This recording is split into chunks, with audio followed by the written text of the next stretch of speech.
everyone, and welcome to another episode of Enterprise Joy.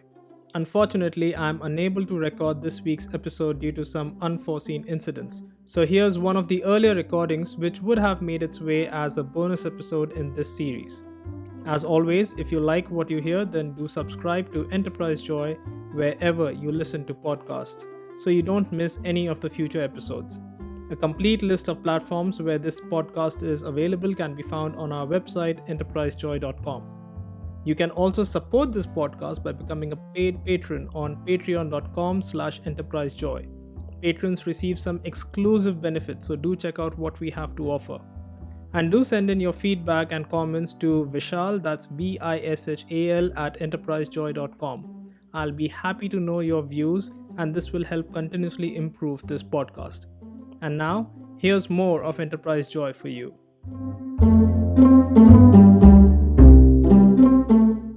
The title of today's episode is Period Leaves. Period. The second period is a full stop, in case you didn't get the pun. It's usually unusual for men to talk about periods, but I'm going to do it anyway. It all started with the founder and CEO of Zomato publishing a blog on 8th of August 2020.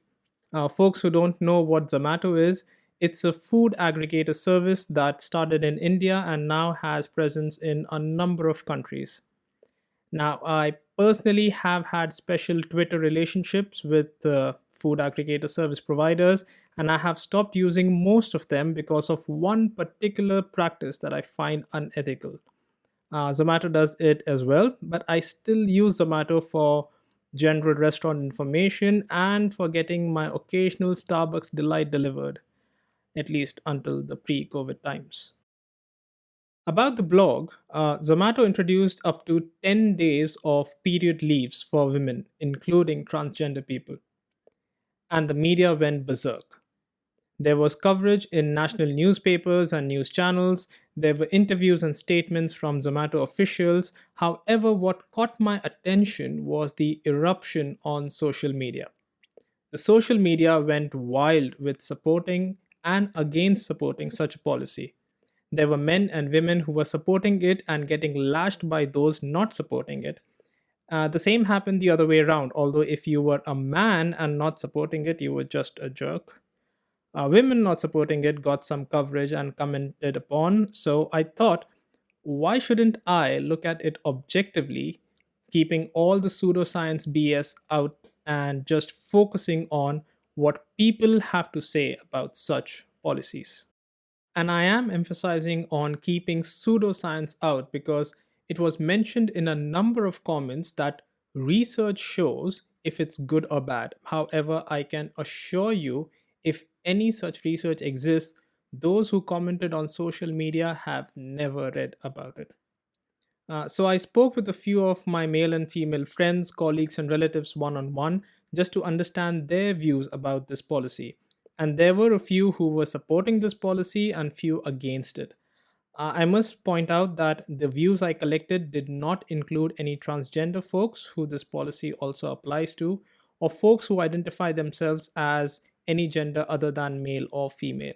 So, in case my views are skewed, I'm really sorry for that.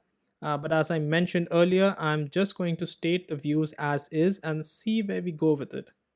I will obviously speak my views and my mind with my conclusion towards the end, so do stick around.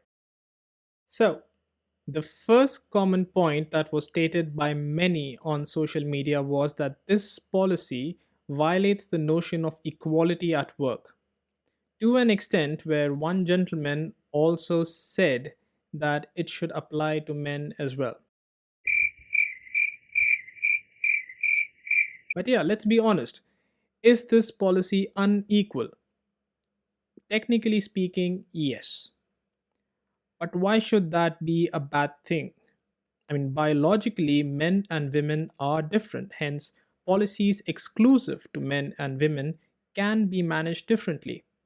And this is where the concept of equality and equity become important to be addressed, where equality is defined as treating everyone the same and giving everyone access to the same opportunities. Equity refers to proportional representation by race, class, gender, etc., in those same opportunities. Now, to achieve equity, policies and procedures may result in an unequal distribution of resources. For example, let's say a clubhouse allows parents and kids to swim in their pool independently. This is equality, equal access to the pool regardless of the age. The kids, however, may not be equipped to swim in a regular sized pool. So, in order to make the club's pool area inclusive for kids, the club would offer a kids' pool. This is equity, an additional resource available for kids if needed. Although this seems fair for many parents who wish to take their kids for a swim, occasionally a kid will demand to be treated as an equal and swim in an adult's pool. That's probably how it works with period leaves. Well, not exactly. I'm just trying to provide an analogy, so don't get offended with this, at least not yet.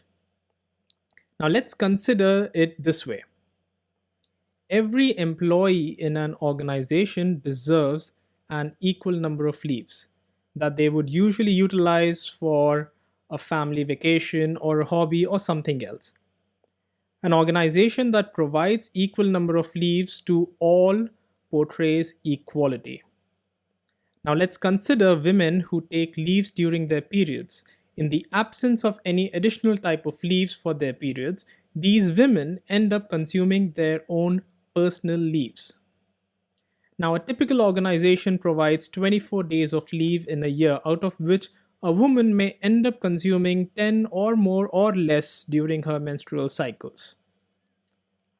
How equal does it sound when I say that a woman potentially gets lesser time for family vacations?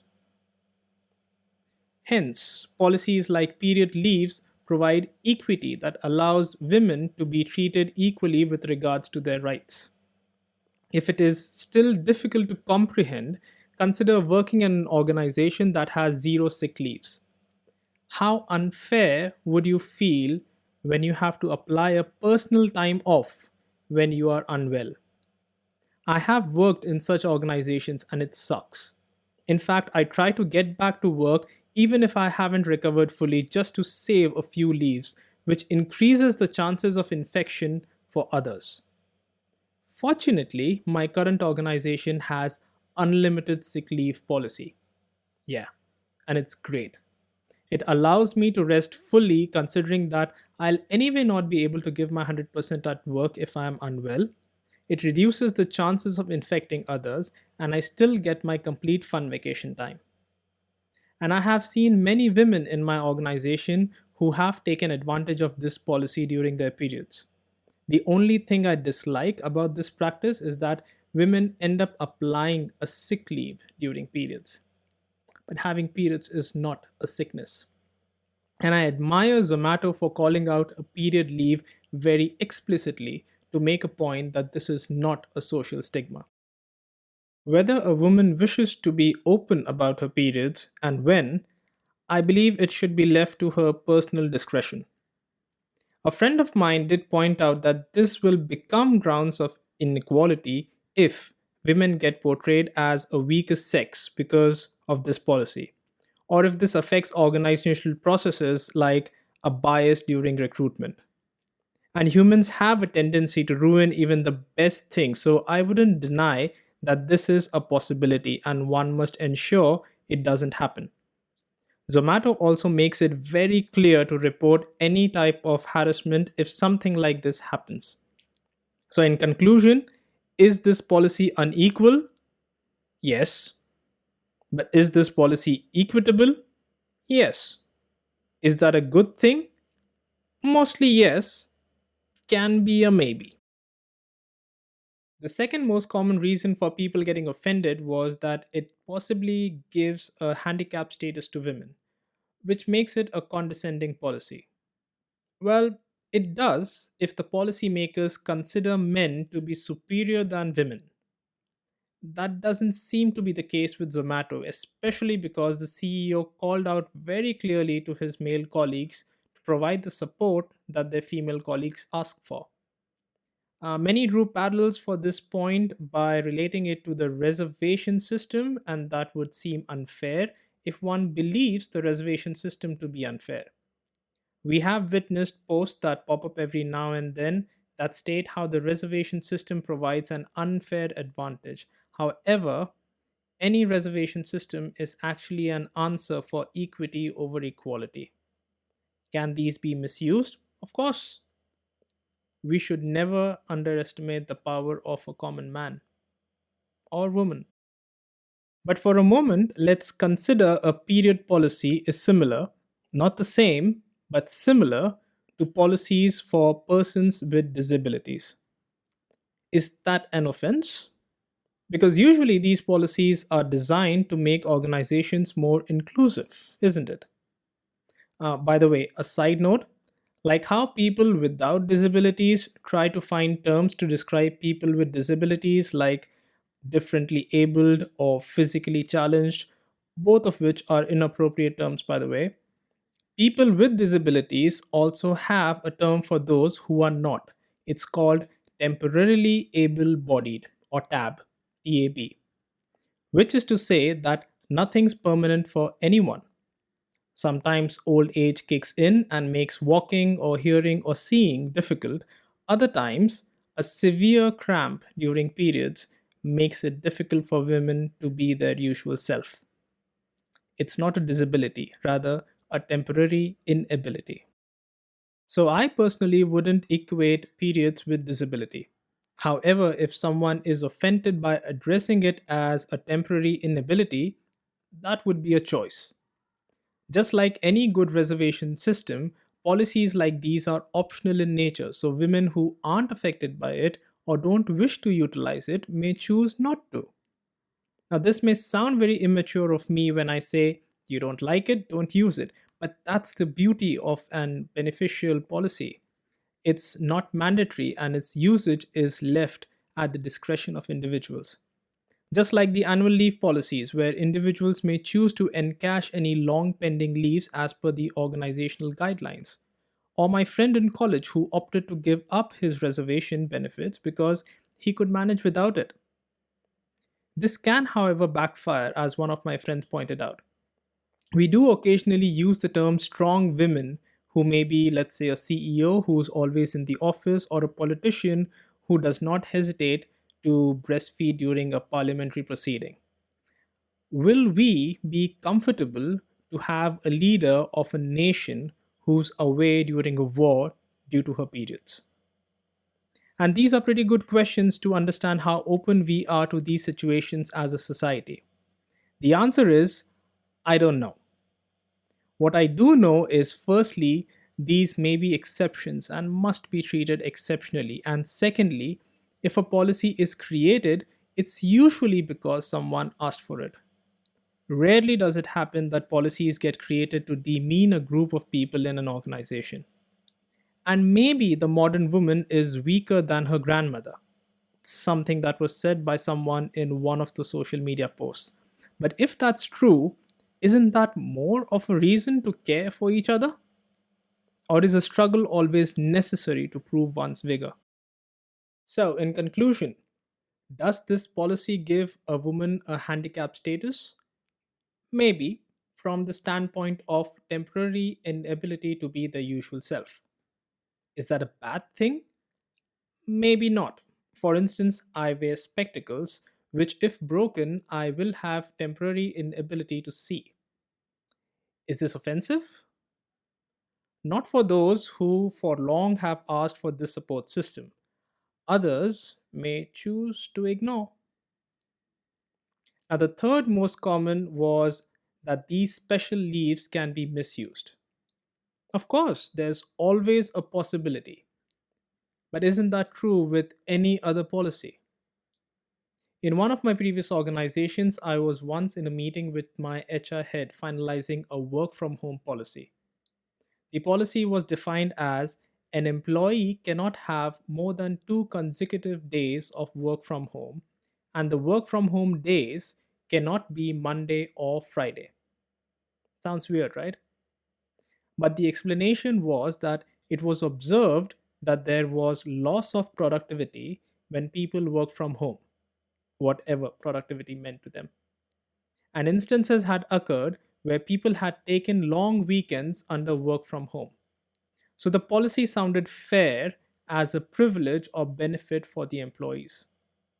However, when asked how many such violations had occurred, the answer was 1 in 50. And that's when it sounded unjust to restrict a benefit for thousands of employees instead of taking action against 2% of the workforce. And then the pandemic happened, and thousands of organizations transitioned to working from home. This wasn't a reality for many until now.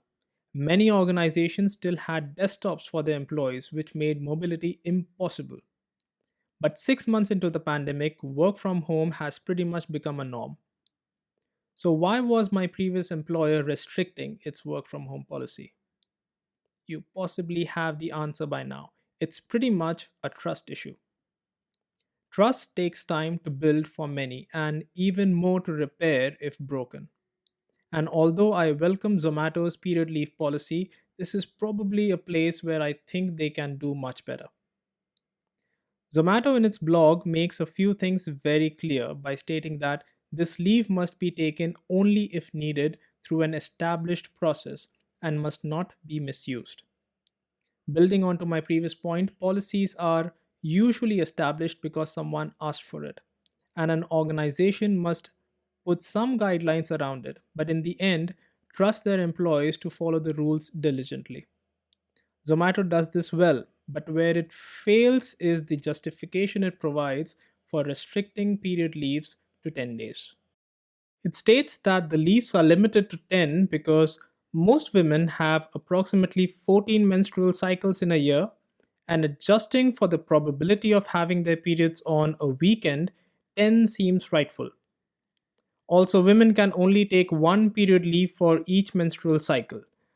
And this sounds very scientific, but seems similar to my work from home policy example. Now, every woman deals with her periods differently. For some, it's the beginning that's problematic, for some, it's the end, for some, it's the mid, and for some, all days can be hellish.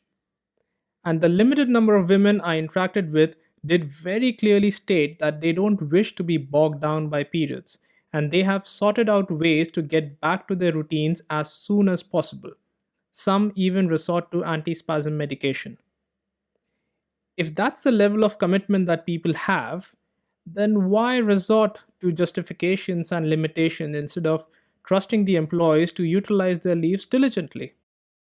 If this leads to women becoming weaker, as claimed by one of the social media posts, at least in perception, or if this leads to imbalance in acceptance of inclusion and diversity, yes, that would be a bad thing. But that hasn't happened yet, and checks can be put in place to ensure that doesn't happen. Zomato did that by asking its male employees to support their female colleagues. The 10 and 1 day restriction, however, may exclude a portion, maybe a minor portion of women who will not get the benefits of this policy. Ironically, the leader of the organization from my work from home policy example did give me one advice that I value the most. When it comes to trust, start at 100% and hope it doesn't fall. Value comes much quicker when we don't have to wait for trust to build. So, in conclusion, can this policy be misused? Yes. Should that be grounds to not trust our people? Come on. So, there you have it. Three most talked about points regarding Zomato's period leave policy, and whatever I could gather from my discussions with a few folks. But I did mention in the beginning that there's a conclusion to this entire discussion, so here it is. Unless you are an employee of Zomato, your opinion doesn't matter.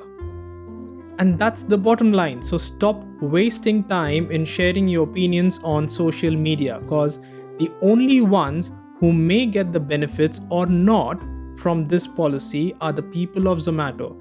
And if they have a concern, they can sort it out within their organization. The statement of mine may be incorrect if the conditions of employment were inhumane, but that doesn't seem to be the case here. So maybe we celebrate an organization's step towards creating an awesome culture that provides a satisfying experience for its people. For that is the essence of enterprise joy. Until next time, take care and stay safe.